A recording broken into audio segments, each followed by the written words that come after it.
YTN 라디오 이동희 뉴스 정면 승부 3부 시작하겠습니다. 세월호 참사 당일 구조된 학생이 맥박이 있었음에도 불구하고 구급 헬기 대신 배로 이송하다가 숨졌다는 조사 결과가 5년 만에 나왔습니다. 그 헬기에는 해경청장이 타고 있었다는 사실도 추가로 확인됐죠. 이런 사실들이 밝혀지면서 세월호 참사 유가족과 시민들은 박근혜 전 대통령 등을 비롯한 이른바 참사 책임자 122명을 고소 고발하겠다고 밝힌 바 있습니다. 오늘 검찰은 대검 산하의 세월호 참사 특별수사단을 구성해 재조사에 나서겠다고 했죠. 어쩌면 마지막 기회일 수 있는 진상조사에서 무엇을 밝혀야 할지 사회적 참사 특별조사위원회에서 조사를 책임지고 있는 박병호 진상조사국장 연결해서 이야기 나눠보겠습니다. 국장님 나와 계십니까? 예, 안녕하세요. 예, 안녕하십니까. 자, 우선 오늘 대검의 결정 어떻게 들으셨는지요? 예, 저희들은 정말 뜻밖의 놀랍기도 하고, 진짜 환영의 뜻을 표합니다. 예. 근데 5년 전에도 검찰이 수사를 했습니다마는 이게 별반 밝혀진 게 없다 이런 지적이 있었는데 이번에는 다른 결과를 기대하십니까?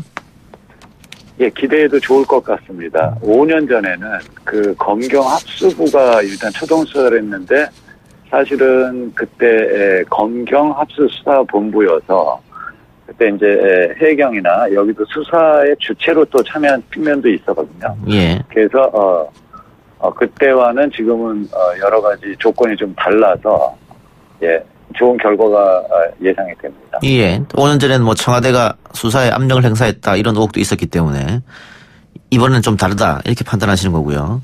예, 예. 검찰이 어떤 부분을 들여다봤으면 좋겠습니까?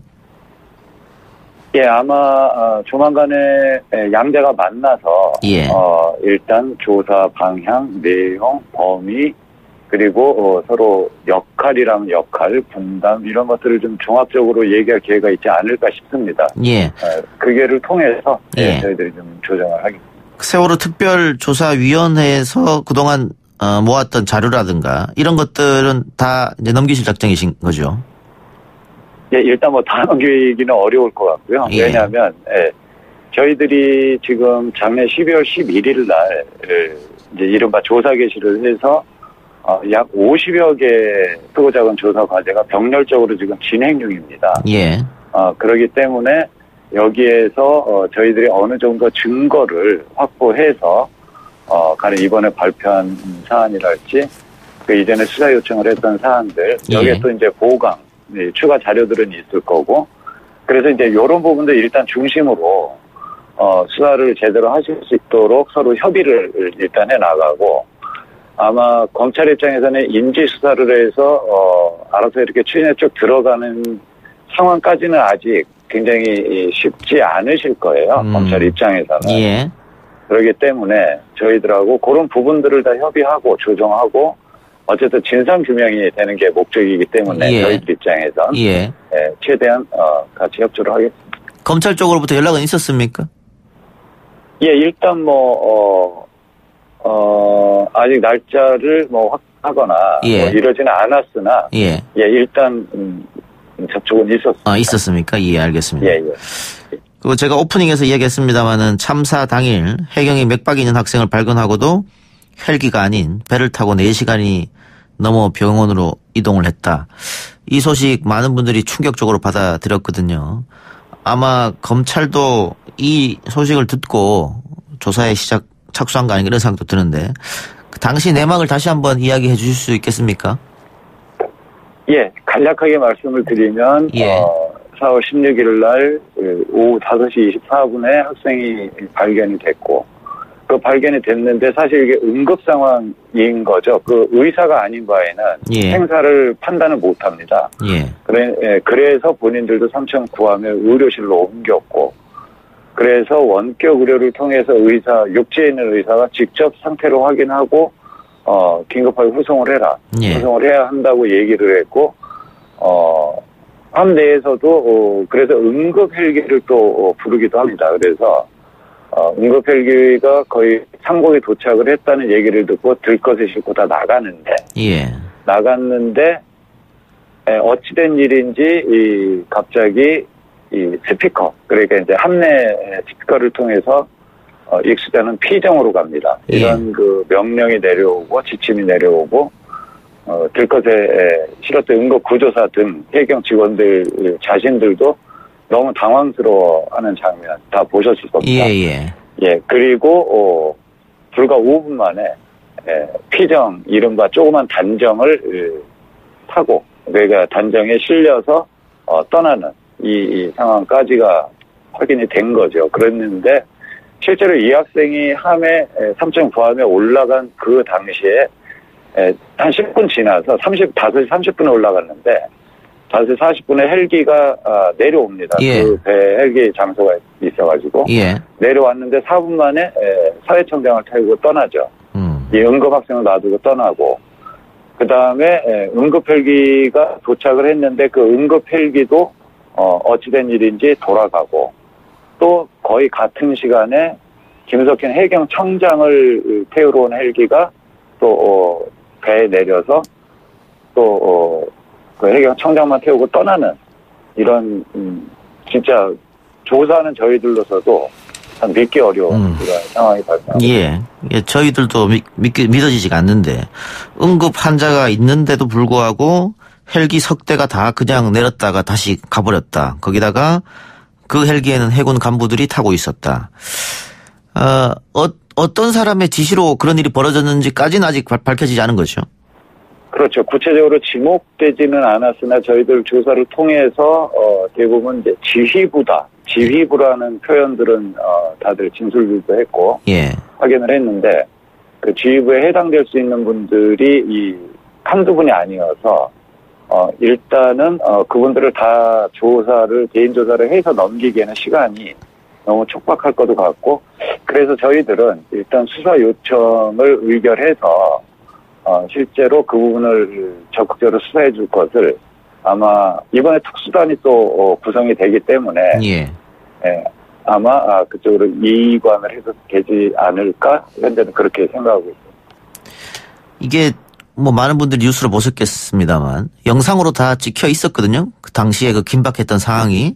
그렇죠. 근데 왜 참사 때는 안 밝혀지다가 5년이 지난 지금에야 이게 밝혀졌을까 이런 의문점도 들어요.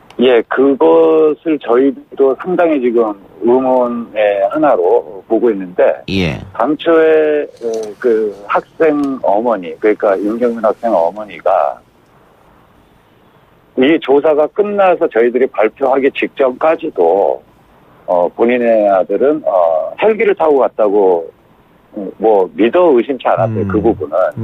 그 이유가 뭐냐면 저희들이 공개한 영상에 보면 이게 파일이 두 개로 나뉘어 있습니다. 그게 이제 첫 번째 파일이 그 헬기를 타고 가는 헬기를 태우러 가는 그 장면까지 의료실을 나가서 헬기장 근처까지 가는 데서 이 영상이 끊기거든요. 한번 끊기고 저희들 추정으로는 약 15분여가 비고 그 뒤에 영상이 바로 이제 피정으로 태워서 가라는 명령과 우왕좌왕하는 그리고 피정으로 태우는 이 모습이 담기는 영상 파일 하나가 더 있는데 임경빈 학생 어머니가 진정사건을 2014년도 7월에 내게 되고 아마 그 조사 진정사건 결과로서 거기에 CD 한 장을 줍니다. 검찰 쪽에서 주게 되는데 거기에 그 파일 앞에 부분 파일만 들어가 있고 실제로 저희들이 확보하고 있는 그 증거 자료들 속에 그 삼천 구함이라는 그 배의 자료들 중에 영상 쪽에 담겨 있는 그 파일로는 그거 하나였어요. 그 뒷부분이 없었던 거죠, 사실은. 근데 실제로는 대단히 깊숙한 쪽에 그 파일이 이름과 어떤 그 파일 형태가 좀 다른 형태로 그것이 떨어져서 썼던 겁니다. 하나의 상황이기 때문에 원래 파일을 1, 2로 해서 저장해 놓는 게 대부분이고 이게 연속한 영상이 되는데 그래서 저희들이 가지고 있는 이른바 180여만 개의 그 파일들 중에 멀찌감치 이게 떨어져 있었던 겁니다. 근데 저희들이 조사를 하다 보니까 임경민 학생이 헬기로 간 게 아니고 배로 간 것이라는 이제 추정이 확증으로 됐고, 이 뒤에 파일이 있을 거다라는 어떤 이제 의혹이 깊숙이 들어간 거죠. 그래서 저희들이 그 파일을 전부 뒤져보니 그 뒤에 파일이 최근에야 확인이 된 겁니다.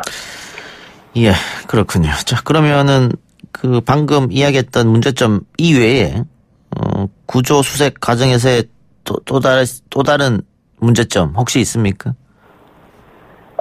예, 사실은 있습니다. 있는데 이제 저희들의 그 여러 가지 이제 조사 역량의 제한 때문에 그분 아직 본격적으로 보지는 못했는데, 일단은 그날 6분이 사실 해상에서 확인이 되거든요. 참사 당일날은. 그랬는데 이제 임경민 학생이 3번째, 그리고 1시간 있다가 또 4번째 학생이 발견이 되거든요. 해상에서. 그리고 밤에 또 2분이 발견이 되는데, 이 날이 밝을 때, 즉 항공에서 수색을 해서 눈에 띄일 수 있는 날이 이 밝을 때 상황만 놓고 보면 4명이 확인이 되는데, 항공기에서 발견한 게 한 분도 없습니다. 아하. 그 얘기는 함정에서 발견을 했다는 건데, 예. 함정에서 수색을 해가지고는 사실 발견하기 굉장히 어렵거든요. 예. 실제로 현장에서는. 예. 그래서 부민들도 매뉴얼에 항상 해상 조난이 나면 항공과 단정이 동시에 수색을 하게 돼 있는 건데, 예. 실제로 그날의 정황을 보면 항공 쪽은 거의 기능을 하지 않았을 것이다라고 저희들은 확인을 하고 있는 그 문제점이 있고요. 두 번째는 이제 또 그 권호천 학생인데, 그 학생, 그 4번째 학생인데, 이 4번째 학생은 발견을 6시 5분에 했는데 응급처치를 받았다라는 기록을 어디에서도 확인을 할 수가 없고, 실제로 3번째 발견된 임경빈 학생이 2번째로 갈아탄 단정, 이런 거 이제 112정인데, 그 112정으로 시신으로 합류를 했다라고 기록에는 남아 있습니다. 예. 그러면은 4번째 발견된 학생 같은 경우는 어떠한 응급 처치를 받거나 어떠한 의료적인 판단으로 사망자 처리를 했는지, 이 부분도 사실은 자세히 들여다봐야 되는 사안이기도 합니다. 네, 알겠습니다. 네. 오하나 사모님께서 너무너무 지겹네요. 이제 세월호는 그만 울어야 되지 않을까요? 이런 의견 주셨는데, 오하나 사모님처럼 세월호 지겹다, 아직도 세월호냐, 이렇게 말씀하시는 분들이 많이 계십니다. 이분들께 한마디 한다면 어떤 말씀을 전해주시겠습니까? 예, 아마 그분들이 알고 계시는 세월호 참사의 진실은 아마도 4월 16일 이후에 검경합수부에서 이렇게 기소를 할 때 내용으로 세월호 참사의 진상을 다 알고 있다, 다 밝혀졌다, 이렇게 아마 기억들을 하고 계실 겁니다. 이게 이제 이른바 매스컴의 힘이었을 텐데요. 예. 사실 많은 분들이 그때 그 상황으로 이제 세월호 참사가 왜 벌어졌고 왜 이렇게 됐다라고 다 규정을 하고 계시는 거로 합니다. 그런데 실제로는 이렇게 참혹한 상황들이 사실 진실로 존재를 하고 있기 때문에, 예, 이제서부터 제대로 진실이 밝혀지기 시작하지 않나, 이런 생각을 하니까 많은 국민들께서 좀 관심을 많이 가져주시고, 정말 4월 16일 그날 그리고 그 다음날 어떤 일이 현장에서 벌어졌고 어떻게 해서 이 가족들이 이렇게 억울해하시고 이런 부분에 대해서 공감대를 많이 좀 가져주셨으면 합니다. 예. 모든 의혹이 완벽하게 해소될 때까지 진실을 밝히는 작업은 그치지 않아야겠죠. 그렇게 해야지만이 똑같은 일이 반복되지 않겠다, 네, 그런 생각이 드네요. 예, 알겠습니다. 예. 오늘 인터뷰 고맙습니다. 예, 감사합니다. 예, 지금까지 사회적 참사 특별조사위원회 박병우 진상조사국장이었습니다.